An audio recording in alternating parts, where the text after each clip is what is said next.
তো ব্ল্যাকরক নামটা তো নিশ্চয়ই শুনেছেন, মানে বিশ্বের সবথেকে বড় অ্যাসেট ম্যানেজার। তারা কিন্তু এখন পুরো দমে বিটকয়েন নিয়ে মাঠে নেমে পড়েছে। আর ঠিক এই কারণেই একটা প্রশ্ন এখন সবার মুখে মুখে ঘুরছে, আর সেটাই আজকের আলোচনার মূল কেন্দ্রবিন্দু। আর প্রশ্নটা হলো, একটা বিটকয়েনের দাম $7 লক্ষ। ভাবা যায়? এটা কি আদৌ সম্ভব? কোথা থেকে আসলো এই অবাক করা সংখ্যাটা? এর পেছনে যুক্তিটাই বাকি। চলুন আজ এর গভীরে গিয়েই দেখা যাক। বিষয়টা কতটা বড় সেটা বোঝার জন্য শুধু এই সংখ্যাটার দিকে একবার তাকান। প্রায় $67 বিলিয়ন। হ্যাঁ, ঠিকই শুনছেন, এই মুহূর্তে ব্ল্যাকরকের হাতে থাকা বিটকয়েনের বাজার মূল্য এটা। এত বড় একটা অঙ্ক, কিন্তু একটাই জিনিস বুঝিয়ে দেয়, তারা এই খেলাটা বেশ গুরুত্ব দিয়েই খেলছে। আচ্ছা, তাহলে প্রথমে আসল কথায় আসা যাক। এই যে এত বড় একটা ভবিষ্যৎবাণীর কথা হচ্ছে, এর পেছনের সত্যিটা আসলে কি? মানে ব্ল্যাকরক, যারা একসময় ক্রিপ্টোর কড়া সমালোচক ছিল, তারা হঠাৎ করে এর এত বড় সমর্থক হয়ে গেল কিভাবে?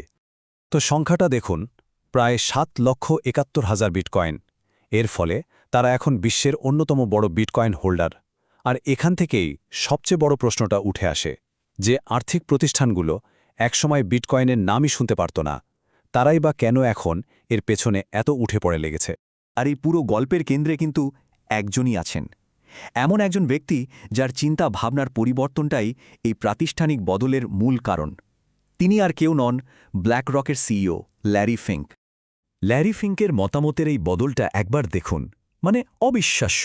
2017 সালে তিনি বিটকয়েনকে বলছিলেন মানি লন্ড্রিংয়ের সূচক, আর আজ সেই তিনিই বলছেন এটা নাকি ডিজিটাল সোনা। কি অদ্ভুত পরিবর্তন, তাই না? তো প্রশ্ন হলো, এত বড় পরিবর্তনটা হলো কিভাবে?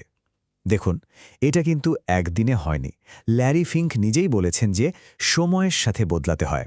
তিনি তার পুরনো ধারণা আঁকড়ে ধরে বসে থাকেননি, বরং তিনি বিটকয়েন সমর্থকদের সাথে ঘণ্টার পর ঘণ্টা কথা বলেছেন, বোঝার চেষ্টা করেছেন যে তিনি ঠিক কি এড়িয়ে যাচ্ছেন।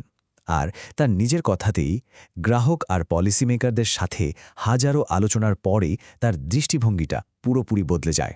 তাহলে এই ডিজিটাল সোনা বলতে তিনি ঠিক কি বোঝাচ্ছেন? ব্যাপারটা আসলে খুব সহজ।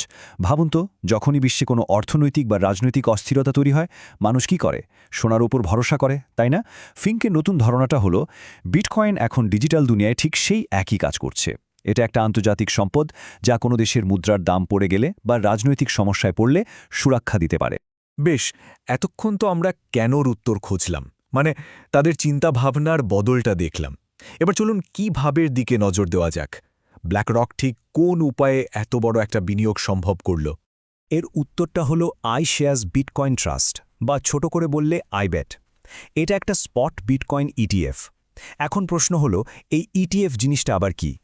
খুব সহজ করে বললে, এটা এমন একটা ফান্ড যা স্টক মার্কেটের শেয়ারের মতোই কেনাবেচা করা যায়, কিন্তু এটা আপনাকে কোনো কোম্পানির শেয়ারের বদলে সরাসরি বিটকয়েনের মালিকানা দেয়।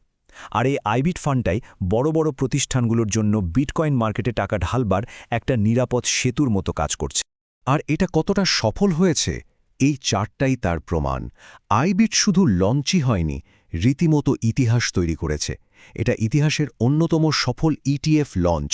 সংখ্যাটা দেখুন, মাত্র 1 সপ্তাহে $1 বিলিয়ন বেশি বিনিয়োগ এসেছে। এটা থেকেই বোঝা যায় বড় বড় বিনিয়োগকারীদের মধ্যে বিটকয়েন নিয়ে কি বিপুল চাহিদা তৈরি হয়েছিল। এর ফলে মার্কেটে কি প্রভাব পড়েছে? দেখুন, এই একটা মাত্র ইটিএফ বাজারে থাকা মোট বিটকয়েনের প্রায় 4% কিনে নিয়েছে। ভাবুন একবার। এর মানে হলো, বিটকয়েনের একটা বিশাল অংশ এখন এমন সব দীর্ঘমেয়াদী বিনিয়োগকারীদের হাতে চলে যাচ্ছে, যারা কিন্তু সহজে এটা বিক্রি করার কথা ভাবছে না। আচ্ছা, এবার আসা যাক সেই মূল সংখ্যাটার আলোচনায়, মানে এই $7 লক্ষ পেছনের অঙ্কটা আসলে কি? দেখুন, প্রথমেই একটা বিষয় পরিষ্কার করে নেওয়া খুব দরকার। ল্যারি ফিঙ্ক কিন্তু $7 লক্ষ কোনো ভবিষ্যৎবাণী করেননি।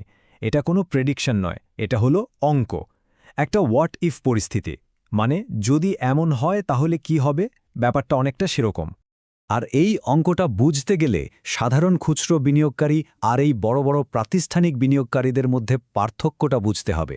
যখন $ট্রিলিয়ন ফান্ড মার্কেটে ঢোকে, তখন কিন্তু খেলার নিয়মটাই পুরো বদলে যায়। তারা ছোটখাটো কেনাবেচা করে না, বরং অনেক লম্বা সময়ের জন্য বিশাল পরিমাণ বিনিয়োগ করে বসে থাকে। ফিঙ্কের যুক্তিটা কিন্তু খুবই সহজ, মাত্র 3টা ধাপে বোঝা যায়। প্রথম ধাপ, ভাবুন তো বিশ্বের সব বড় বড় ফান্ডগুলো তাদের ট্রিলিয়ন ট্রিলিয়ন ডলারের পোর্টফোলিওর মাত্র 2 থেকে 5% বিটকয়েনে বিনিয়োগ করল। দ্বিতীয় ধাপ, যেহেতু বিটকয়েনের যোগান সীমিত, তাই এত বিশাল বিনিয়োগের ফলে এর চাহিদা আকাশ ছুঁয়ে ফেলবে। আর তৃতীয় ধাপ, অর্থনীতির একদম সাধারণ নিয়ম, এই নতুন চাহিদা মেটানোর জন্য দামও তখন অঙ্কের নিয়মেই বাড়তে বাধ্য। এই পুরো আলোচনাটা কিন্তু একটা খুব সাধারণ প্রশ্নের উত্তর দেয়। অনেকের মনেই হয়তো আসছে, তাহলে কি বিনিয়োগ করতে খুব দেরি হয়ে গেল? কিন্তু ল্যারি ফিঙ্কের এই অঙ্ক অনুযায়ী প্রাতিষ্ঠানিক বিনিয়োগের খেলাটা তো সবে শুরু হয়েছে। মানে এটা এখনও একেবারে প্রাথমিক পর্যায়ে আছে। কিন্তু এখানেই গল্পটা শেষ নয়। এই খেলাটা শুধু বিটকয়েনকে নিয়ে না, ব্ল্যাক রকের লক্ষ্য কিন্তু আরও অনেক বড়।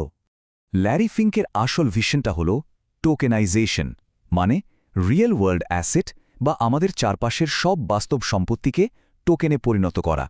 এর মানে হল ভবিষ্যতে হয়তো স্টক, বন্ড, জমি, বাড়ি, এমনকি নামকরা শিল্পকর্ম পর্যন্ত সব কিছুই ব্লকচেনের উপর একটা ডিজিটাল টোকেন হয়ে যাবে। আর তারা যে এই বড় পরিকল্পনা নিয়ে বেশ গুরুত্বের সাথেই ভাবছে, তার প্রমাণ হলো এই সংখ্যাগুলো। দেখুন, তারা শুধু বিটকয়েন নয়, ইথিরিয়ামও বিশাল অঙ্কের বিনিয়োগ করেছে। তাদের মোট ক্রিপ্টো পোর্টফোলিওর মূল্য এখন প্রায় $78.8 বিলিয়ন।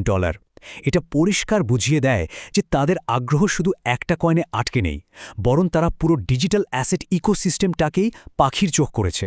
তাহলে শেষ প্রশ্নটা কিন্তু এটাই দাঁড়াচ্ছে, আমরা কি চোখের সামনে একটা নতুন আর্থিক জগতের শুরু হতে দেখছি?